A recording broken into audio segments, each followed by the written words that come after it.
Welcome back. Phyllis and I, my wife, were just at the box store buying some bird seed because we like to feed the birds. And we sit and watch them in the evening and in the morning when we have our coffee. And the birds are so happy.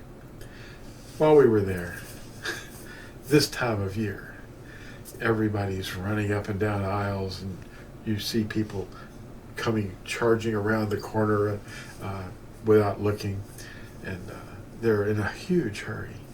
And we looked back, and we just took it all in, and we saw these, from floor to ceiling, this inexplicable decoration. I don't know what you call it, madness. And everything was red and green and leafy, and it's, little Santa Clauses blown up things reaching the ceiling, and just stuff that you couldn't explain it if you had to. It's all, and it doesn't seem to relate to anything that's actually written in the scriptures. It's not there. It's all made up. Anyway, like I was reviewing this book with you in a recent video, it's called Strong Delusion. Christianity's institutionalized witchcraft. Witchcraft is rebellion against obedience of the scriptures. Instead of walking that way, the pastors just go, "Hey, go on, don't obey that. That's for them. That's not for you. Stay away from that." It's just madness. And we were just talking about all the, people and the nonsense that they're buying. And then they're going to just wind up throwing most of it away and storing it and then pulling it back out and putting it back up. It's slavery is what it is. And it's all pointless because it has nothing to do, it's not connected to reality. See, that's the difference. This is delusion, and reality is what's written in the scriptures. It's truth. It's always going to be true. And what I'd like to do is just read one page. It's right in the middle of the book. It's on page 63. And I put it up here so I can see it. Let me find it. Okay, this is Strong Delusion, page 63.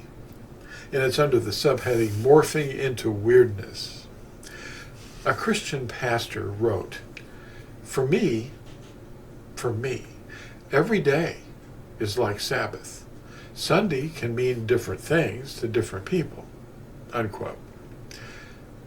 Well, the witchcraft has destabilized the meaning of words. If you ask this same pastor, or most Christians, what day of the week is the Sabbath, they'll say it's Sunday. If you refer to what used to be the Sabbath day, the real one, the seventh day of each week, they'll respond with some statement about Judaizing. Okay, I want to pause there for a moment. What we were dealing with there in Walmart and pretty much everywhere that you go or anything that you do, it's all idolatry. And there's a little 4-page tract that you can download for free. It's called Idolatry. And what it is, the subheading, is mankind's most prominent activity. It's idolatry. And this article is going to open a lot of people's minds, awaken them. And that's what I'm going to name this video, Awakened. Because when you're awake and you actually look at what you're doing and question it, and you stop and think and you go, this is delusional. There's an effect called Mandela effect. It's like where everybody, well, I'll let the AI explain it to you real quick. Alexa, what is the psychosis called Mandela effect? From Memorios.com. Mandela effect is a mind phenomenon when an individual believes that an event or situation happened when it did not happen in actuality. For more on that, just ask me for the next answer. Well, the definition will vary a little bit, but this fellow named Mandela in South Africa, some people believe that they heard about his death in 1980. And a lot of people will agree. They say, yeah, I remember when he died. But he didn't die until 2013. But there's this mass delusion. That was the name of the last video. It's a mass delusion that things happened, but they really didn't happen. They were slowly programmed into your mind somehow. And the effect is called the Mandela effect in modern times. But it goes on and on and on in different ways in our lives. And what we are dealing with is a psychosis. It's you think you're understanding reality around you, but in fact, you're deluded. You have no idea what's going on because slowly over your whole lifetime, you have been programmed. And it's frightening. Like when the Magi appeared. They didn't come on the night that Yahushua was born. They came 2 years later when he was living in a house, and they bowed to his feet. And they went to Herod first and said, "Where's the king?" "I'm the king."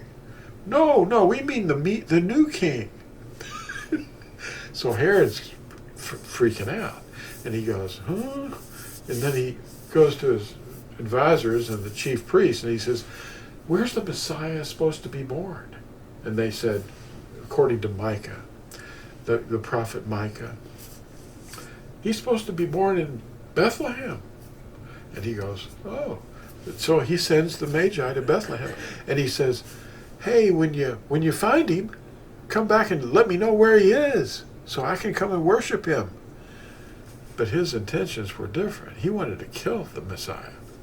And that same night, Yusuf was warned in a dream after, the Magi visited. There was more than 3 of them, you can bet. Anyway, Yusuf booked up and went to Egypt until Herod died. And then he went to Nazareth because Bethlehem was his family home. That's where he had to register, so he hung around there for a long time. 2 years, apparently. And, then Herod killed all the children under 2 years old, 2 years and under. But anyway, this delusion keeps on going. Now I'm going to continue with this expose on page 63 of Strong Delusion. This is just one page. There's so much more. On page 63, it continues saying this. If you ask them what day of the week the Sabbath is, they'll say Sunday. If you refer to what used to be the Sabbath day, the real one, they'll respond with some statement about Judaizing. Or, hey, that's the Jewish Sabbath. Not for us. What a trick. Over 30 years ago, actually more than that now, 35, I approached my Christian pastor to ask him about the weekly Sabbath because I wanted to talk to him. I talked to him for a half an hour or so.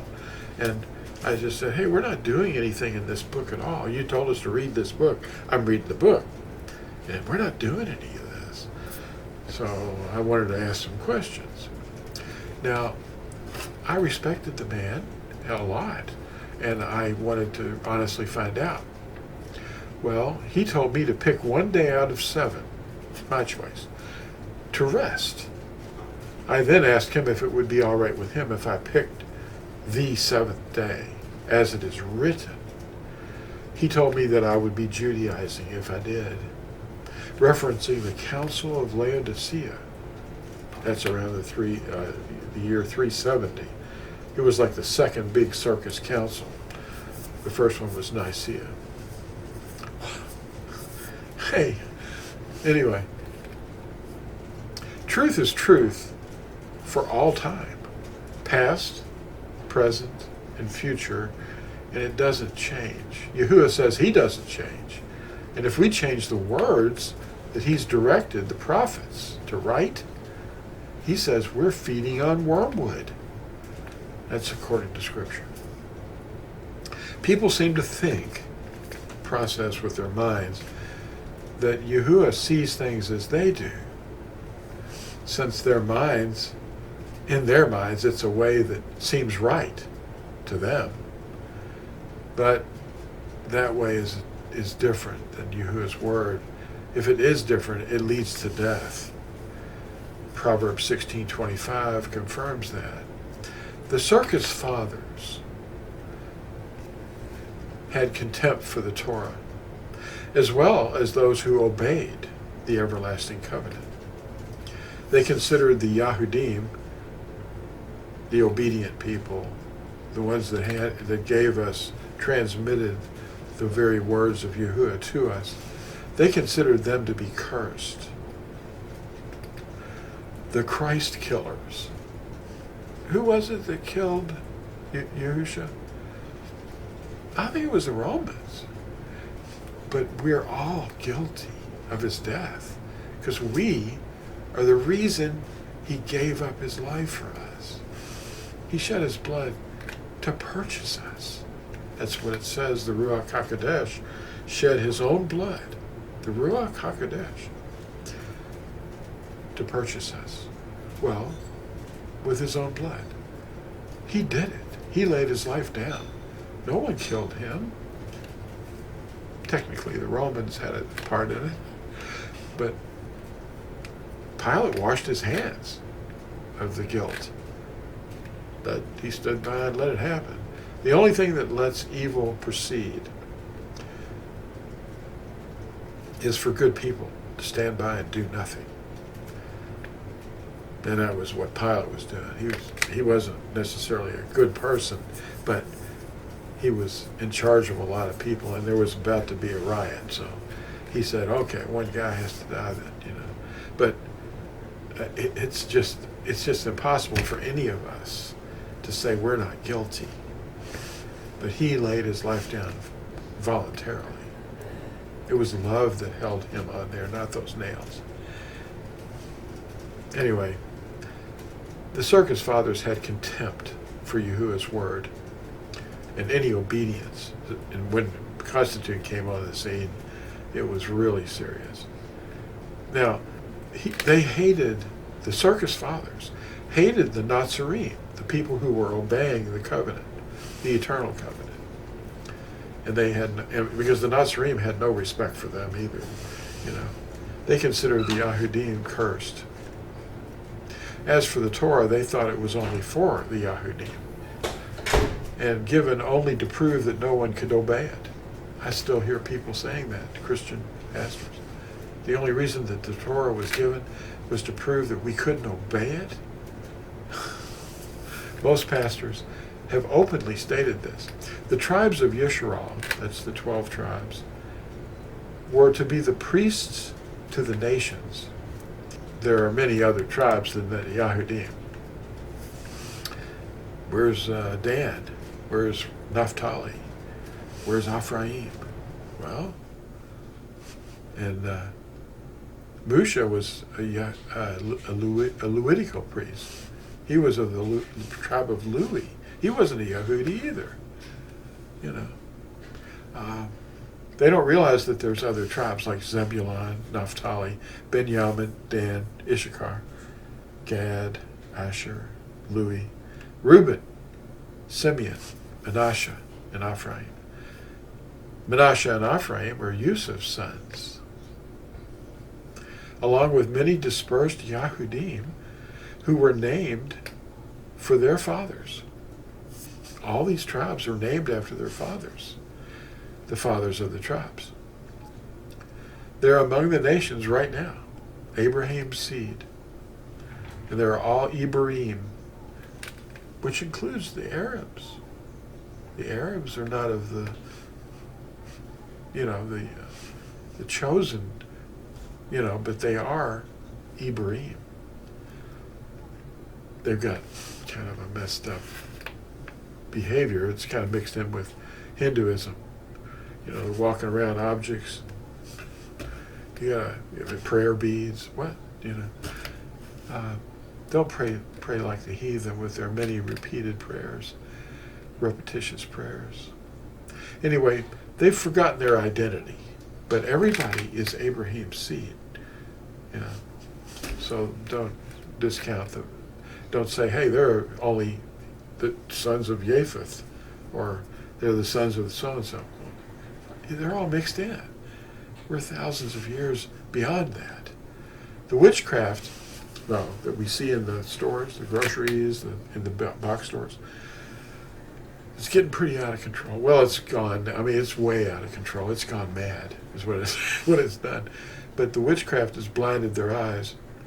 And Yahuwah promised to send fishermen and to fish for them.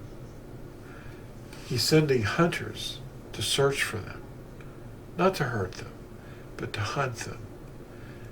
This book was written, this book was written to awaken hearts to who they are. Who are you? And the call to be restored to Yahuwah in the covenant, the Ten Commandments, that teach us to love Yahuwah and to love your neighbor as they're written. You have to read the name Yahuwah. It's right behind me, isn't it? I am Yahuwah, your Elohim, have no other before my face. You do not bow to idols. You don't cast the name of Yahuwah, your Elohim, to ruin. What name? Yahuwah. Remember the Shabbat day. Remember the Sabbath day, to keep it set apart. What was that word? Remember? Oh, not forget?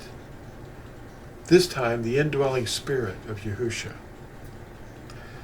will cause them to obey from the heart if they will just take the first step out of the pig pen to return to their Father's house. Thanks for watching, and we'll see you in the next exciting video.